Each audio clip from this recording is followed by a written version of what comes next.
Assalamualaikum warahmatullahi wabarakatuh. Perkenalkan, nama saya Dede Nurul Gina, NIM 201210059.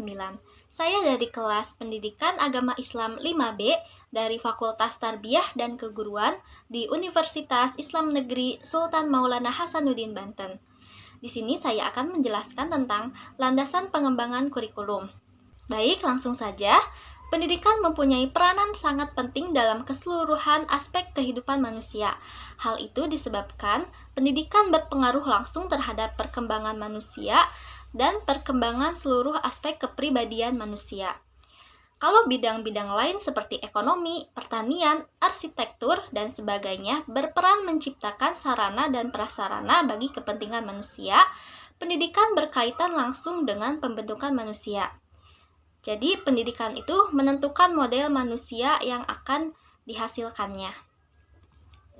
Lalu, kurikulum sebagai rancangan pendidikan mempunyai kedudukan yang cukup sentral juga dalam seluruh kegiatan pendidikan, menentukan proses pelaksanaan dan hasil pendidikan.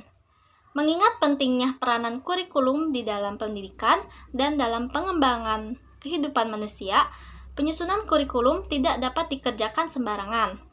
Penyusunan kurikulum membutuhkan landasan-landasan yang kuat yang didasarkan atas hasil-hasil pemikiran dan penelitian yang mendalam. Kalau landasan pembuatan sebuah gedung tidak kokoh, yang akan ambruk adalah gedung tersebut. Tetapi kalau landasan pendidikan, khususnya kurikulum yang lemah, yang akan ambruk adalah manusianya. Lalu pembahasan selanjutnya yaitu tentang apa saja sih landasan-landasan pengembangan kurikulum itu. Yang pertama ada landasan filosofis. Filsafat berupaya mengkaji berbagai permasalahan yang dihadapi manusia, termasuk masalah pendidikan. Pendidikan sebagai ilmu terapan tentu saja memerlukan ilmu-ilmu lain sebagai penunjang. Di antaranya adalah filsafat. Filsafat pendidikan pada dasarnya adalah penerapan dan pemikiran-pemikiran filosofis untuk memecahkan masalah-masalah pendidikan. Dalam pengembangan kurikulum, filsafat menjawab hal-hal mendasar bagi pengembangan kurikulum. Antara lain, kemana peserta didik akan dibawa, masyarakat yang bagaimana yang akan dikembangkan melalui pendidikan tersebut, apa hakikat pengetahuan yang akan dibelajarkan kepada peserta didik, norma atau sistem yang bagaimana yang harus ditransformasikan kepada peserta didik sebagai generasi penerus, dan bagaimana proses pendidikan harus dijalankan.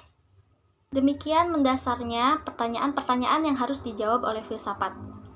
Dengan kedudukannya yang begitu mendasar, filsafat memiliki paling tidak 4 fungsi. Yang pertama yaitu filsafat dapat menentukan arah dan tujuan pendidikan. Yang kedua, filsafat dapat menentukan isi atau materi pelajaran yang harus dipelajari. Yang ketiga, filsafat dapat menentukan strategi atau cara pencapaian tujuan. Dan yang keempat, filsafat dapat menentukan tolak ukur keberhasilan proses pendidikan. Oleh karena itu, kurikulum senantiasa bertalian erat dengan filsafat pendidikan, karena filsafat pendidikan mengandung nilai-nilai atau cita-cita masyarakat. Berdasarkan cita-cita tersebut, terdapat landasan, mau dibawa kemana pendidikan peserta didik. Nah, filsafat pendidikan menggambarkan manusia yang ideal yang diharapkan oleh masyarakat. Filsafat pendidikan menjadi landasan dan sumber untuk menentukan arah dan tujuan yang hendak dicapai dengan alat yang disebut kurikulum. Lalu, pada pokoknya ada 3 pendekatan filosofis yang sangat mempengaruhi dan senantiasa menjadi dasar pertimbangan dalam pengembangan pendidikan atau kurikulum, yaitu yang pertama, filsafat idealisme. Menurut filsafat idealisme, bahwa manusia adalah makhluk spiritual, makhluk yang cerdas dan bertujuan. Pikiran manusia diberikan kemampuan rasional sehingga dapat menentukan pilihan mana yang harus diikutinya. Berdasarkan pemikiran filsafat idealisme bahwa tujuan pendidikan harus dikembangkan pada upaya pembentukan karakter, pembentukan bakat insani, dan kebajikan sosial sesuai dengan hakikat kemanusiaannya. Lalu yang kedua yaitu ada filsafat realisme. Filsafat realisme boleh dikatakan kebalikan dari filsafat idealisme, di mana menurut filsafat realisme memandang bahwa dunia atau realitas adalah bersifat materi. Oleh karena itu, kurikulum kalau didasarkan pada filsafat realisme harus dikembangkan secara komprehensif, meliputi pengetahuan yang bersifat sains, sosial, maupun muatan nilai-nilai. Isi kurikulum lebih efektif diorganisasikan dalam bentuk mata pelajaran. Lalu yang ketiga ada filsafat pragmatisme. Filsafat pragmatisme memandang bahwa kenyataan tidaklah mungkin dan tidak perlu. Kenyataan yang sebenarnya adalah kenyataan fisik, plural, dan berubah atau becoming. Manusia menurut pragmatisme adalah hasil evolusi biologis, psikologis, dan sosial. Manusia lahir tanpa dibekali oleh kemampuan bahasa, keyakinan, gagasan, atau norma-norma. Implikasi terhadap pengembangan isi atau bahan dalam kurikulum ialah harus memuat pengalaman-pengalaman yang telah teruji yang sesuai dengan minat dan kebutuhan siswa. Lalu landasan yang kedua ada landasan psikologis. Psikologi adalah ilmu yang mempelajari tingkah laku manusia dalam hubungan dengan lingkungan. Sedangkan kurikulum adalah upaya menentukan program pendidikan untuk merubah perilaku manusia. Dalam proses pendidikan terjadi interaksi antar individu manusia, yaitu antar peserta didik dengan pendidik dan juga antar peserta didik dengan orang-orang lainnya. Oleh sebab itu, dalam mengembangkan kurikulum harus dilandasi oleh psikologi sebagai acuan dalam menentukan apa dan bagaimana perilaku peserta didik itu harus dikembangkan. Oleh karena itu, melalui penerapan landasan psikologi dalam pengembangan kurikulum, tiada lain agar upaya pendidikan yang dilakukan dapat menyesuaikan dengan hakikat peserta didik. Baik penyesuaian dari segi materi atau bahan yang harus disampaikan, penyesuaian dari segi proses penyampaian atau pembelajarannya, dan penyesuaian dari unsur-unsur upaya pendidikan lainnya. Pada dasarnya, ada dua jenis psikologi yang memiliki kaitan sangat erat dan harus dijadikan sumber pemikiran dalam mengembangkan kurikulum, yaitu yang pertama, psikologi perkembangan. Psikologi perkembangan adalah ilmu atau studi yang mengkaji perkembangan manusia beserta kecenderungan perilaku yang ditunjukkannya. Yang kedua, yaitu psikologi belajar. Psikologi belajar adalah suatu pendekatan atau studi yang mengkaji bagaimana manusia umumnya melakukan proses belajar. Lalu landasan yang ketiga ada landasan sosiologis. Landasan sosiologis berkenaan dengan sosialisasi individu, penyampaian kebudayaan, dan rekonstruksi masyarakat. Bentuk-bentuk kebudayaan mana yang patut disampaikan dan ke arah mana proses sosialisasi tersebut ingin direkonstruksi sesuai dengan tuntutan masyarakat. Masyarakat mempunyai norma-norma, adat kebiasaan yang mau tidak mau harus dikenal dan diwujudkan peserta didik dalam bentuk perilakunya. Karena peserta didik pada gilirannya harus hidup dalam masyarakat itu, maka masyarakat harus dijadikan suatu faktor yang harus dipertimbangkan dalam pembinaan dan pengembangan kurikulum. Di sini harus dijaga keseimbangan antara kepentingan siswa sebagai individu dengan kepentingan siswa sebagai anggota masyarakat. Landasan sosial digunakan dalam mengembangkan kurikulum baik tingkat nasional maupun bagi guru-guru dan pengembangan kurikulum tingkat satuan pendidikan atau bahkan dalam proses pembelajaran di kelas, terutama dalam menghadapi situasi pendidikan dewasa ini, di mana tuntutan masyarakat akan hasil pendidikan lebih tinggi.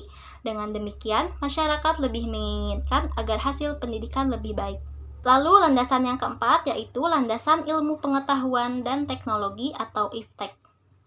Pada awalnya, ilmu pengetahuan dan teknologi yang dimiliki manusia masih relatif sederhana, namun sejak abad pertengahan mengalami perkembangan yang pesat. Berbagai penemuan teori-teori baru terus berlangsung hingga saat ini, dan dapat dipastikan ke depannya akan terus semakin berkembang. Kegiatan pendidikan membutuhkan dukungan dari penggunaan alat-alat hasil industri seperti televisi, radio, video, komputer, internet, dan peralatan lainnya. Penggunaan alat dan media yang dibutuhkan untuk menunjang pelaksanaan program pendidikan, apalagi pada saat perkembangan produk teknologi komunikasi dan informasi yang semakin canggih, menuntut pengetahuan dan keterampilan serta kecakapan yang memadai dari para guru dan pelaksana program pendidikan lainnya. Perkembangan ilmu pengetahuan dan teknologi secara langsung berimplikasi terhadap pengembangan kurikulum yang di dalamnya mencakup pengembangan isi kurikulum atau materi pelajaran. penggunaan strategi, metode, dan media pembelajaran, serta penggunaan sistem evaluasi. Secara tidak langsung menuntut dunia pendidikan untuk dapat membekali peserta didik agar memiliki kemampuan memecahkan masalah yang dihadapi sebagai pengaruh perkembangan ilmu pengetahuan dan teknologi. Selain itu, perkembangan ilmu pengetahuan dan teknologi juga dimanfaatkan untuk memecahkan masalah pendidikan. Lalu selanjutnya, landasan yang kelima yaitu landasan organisatoris. Landasan ini berkenaan dengan organisasi dan pendekatan kurikulum.